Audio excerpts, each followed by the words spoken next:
morning, everybody. Hope all of you are fit and fine. Today, we are going to discuss natural numbers and whole numbers. Counting numbers are called natural numbers. They are called natural numbers as the source of the counting numbers is the nature itself. And no wonder counting number begins from 1. 1, 2, 3, 4, and so on. This dot shows that they are infinite numbers. They go up to infinity. It means no largest counting number we have. We have the smallest counting number, that is 1, but no largest number. Whole number, the set of whole numbers has one more symbol or number or digit, whatever you call it, 0. And all the other natural numbers are part of this whole number. We get the successor of a natural number or whole number, whatever you call it, because all the natural numbers are part of whole numbers, except this 0 is a whole number which is not here in the set of natural numbers, but all the natural numbers are here in the set of whole numbers. So we get the successor of a whole number by adding 1 to it. The successor of 1 is 2, the successor of 2 is 3, the successor of 3 is 4. And the number which comes just before any number is called its predecessor. The predecessor of 4 is 3, predecessor of 3 is 2, the predecessor of 2 is 1, and the predecessor of 1 is 0. We don't have the predecessor of 0 because whole number begins from this 0. Today we are going to discuss some important properties of natural numbers and whole numbers. The properties, as you can see, are closure property, commutative property, associative property, distributive property, identity, and inverse. First we will discuss this closure property. Closure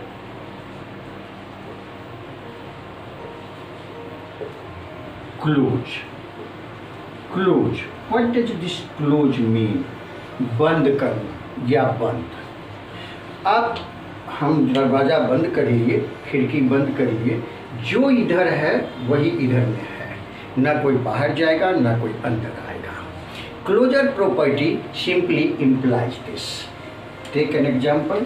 3 plus 5.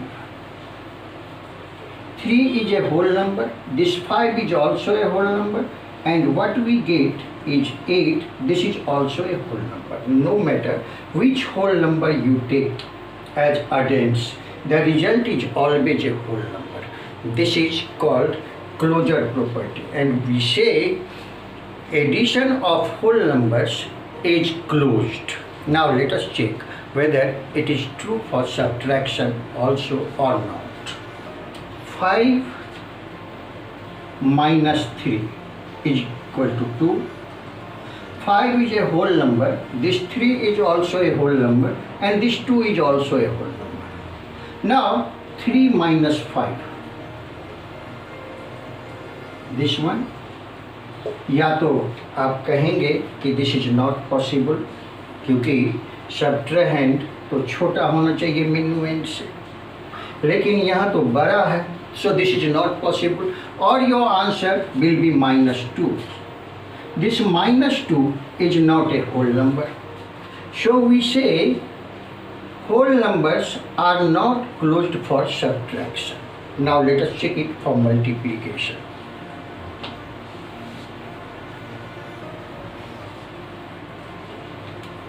2 into 6 gives 12. 2 is a whole number, this 6 is also a whole number, and this 12 is also a whole number. You can take it for any other whole numbers. 3 into 9 gives 27. This 3 is a whole number, this 9 is a whole number, and this 27 is also a whole number. So we say whole numbers are closed for multiplication. Now check it for division. 15 divided by 3 is equal to 5. 15 is a whole number, this 3 is a whole number, this 5 is also a whole number. Now change the divisor, say 15 divided by 2. And the result you get is 7.5 or 7.5. 7.5 or 7.5 is not a whole number. So we say division of whole numbers is not closed, or whole numbers are not closed for division. So what did we see? Addition and multiplication of whole numbers is closed. Whole numbers are closed for addition and multiplication, but not for subtraction and division. Now let us see this commutative property. Commutative.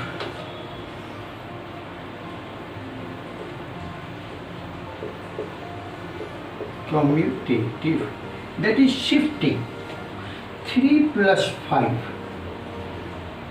अब इसको change कर देते हैं, 5 को पहले कर देते हैं और 3 को बाद में कर देते हैं. Does the result remain the same?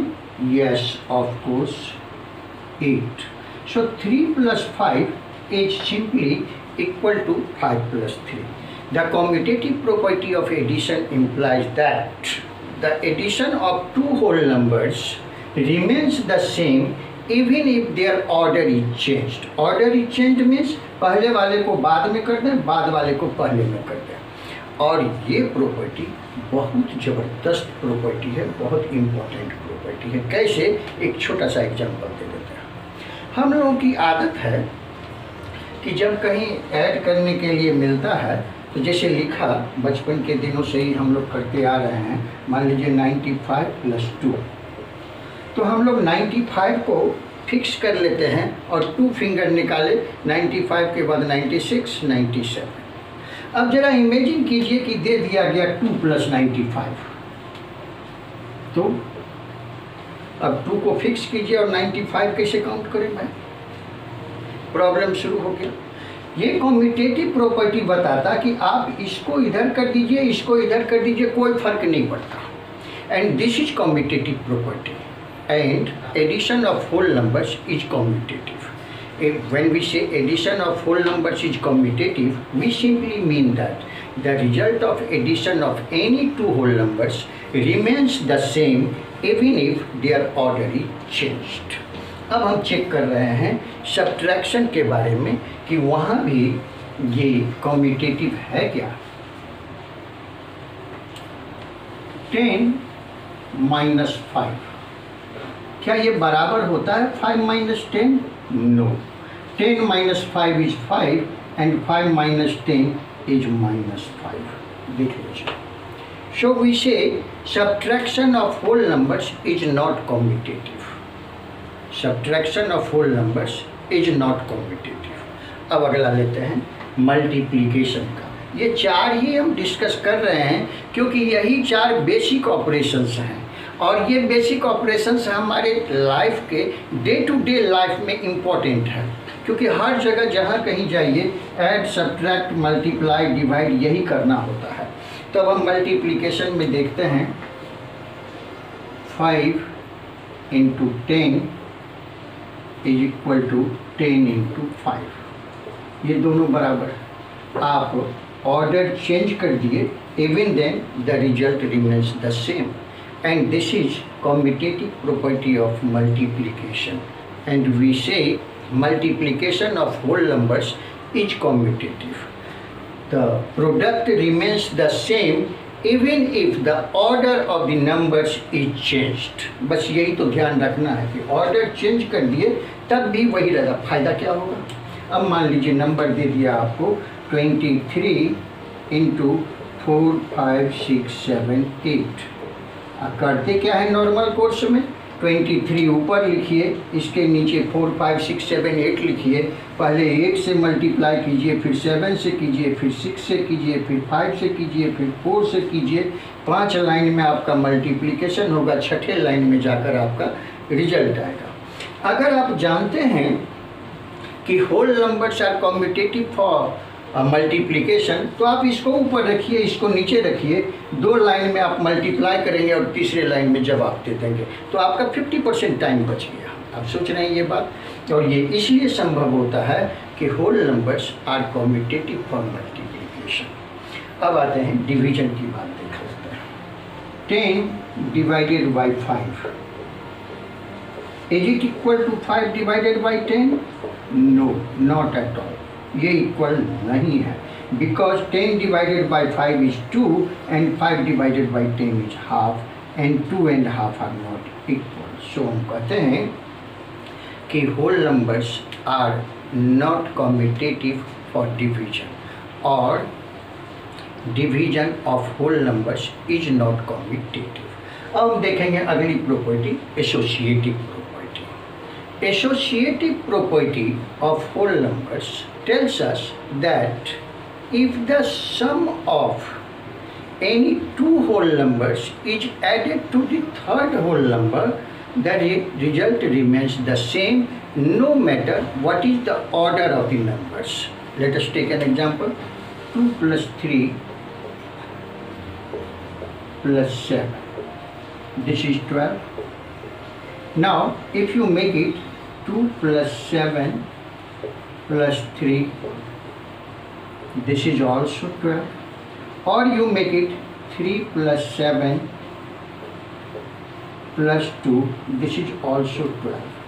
So the sum remains the same if the sum of any two numbers out of the 3 given numbers, if the sum of any two numbers is added to the third number, and we say whole numbers are associative for addition।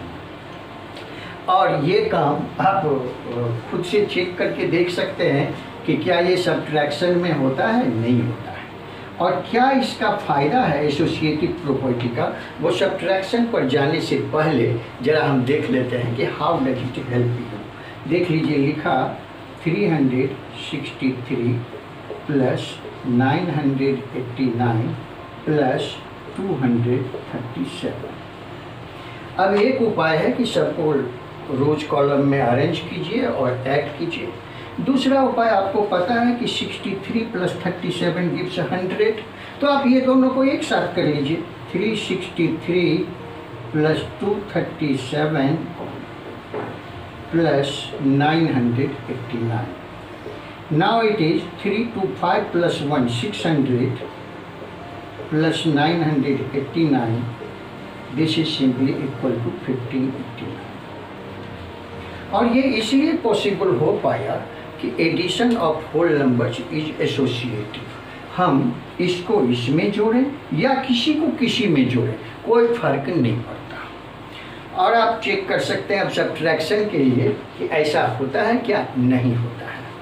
For multiplication it is true. क्या true है भाई, अब देखिए, और उसका बहुत बड़ा फायदा है। यही चीज़ बच्चे आगे चलकर कम्पिटिटिव एग्जाम्स की तैयारी करते हैं, वहाँ सीखते हैं। आप देखिए, 4 इंटू 4 5 6 7 8 इंटू 25। आप ये दोनों को एक साथ कर लीजिए और नंबर आपका आ जाएगा 4 5 6 7 8 इंटू 100, और 100 से मल्टीप्लिकेशन आप जानते हैं 4 5 6 7 8 00 आंसर। ये क्यों हो पाया? क्योंकि ये एसोसिएटिव है। एसोसिएटिव है, किसी दो को पहले मल्टीप्लाई कर लीजिए जहां आपकी सुविधा हो। और इस तरह के ढेर सारे अवसर आते हैं जब सिर्फ नंबर को देखकर आप प्रेडिक्ट कर सकते हैं या बता सकते हैं कि क्या होने वाला है। अब देखिए कि ये डिवीजन में भी काम नहीं करता। डिवीजन में भी जैसे जब वो कॉम्पिटेटिव प्रॉपर्टी ही काम नहीं करती, 2 नंबर में काम नहीं करता, तो 3 नंबर में कहाँ से काम करेगा। तो अभी तक हमने देखा कि whole numbers are closed for addition and multiplication, not for subtraction and division. Commutative property also holds good for addition and multiplication, not for subtraction and division. और ये associative property भी सिर्फ और सिर्फ एडिशन और मल्टीप्लिकेशन के लिए ही सही है, सब्ट्रैक्शन और डिवीजन के लिए नहीं। आई होप कि आपको ये अच्छा लगा होगा और आप इसका फ़ायदा उठाएंगे तो अपने डे टू डे। और दरअसल आप उठाते भी हैं, आप करते भी हैं, आपको पता नहीं रहता कि इस प्रॉपर्टी को कहते क्या है या ये ऐसा क्यों होता है, ये पता नहीं होता है बस। और मतलब भी इसका इतना ही था कि आप बिना जाने भी बहुत अच्छा जानते हैं, आप डे टू डे लाइफ में यही करते हैं। आपको पता नहीं है कि 2 नंबर को शिफ्ट करने से भी रिजल्ट अनचेंज्ड रह जाए तो उसको कम्यूटेटिव प्रॉपर्टी कहते हैं। 3 नंबर अगर है तो उसके इसमें एसोसिएटिव प्रॉपर्टी कहते हैं। And this I wanted to explain. Hope you enjoyed this topic. In our next class, we will discuss the remaining properties of whole numbers. Till then, goodbye. Have a nice day. Thank you very much.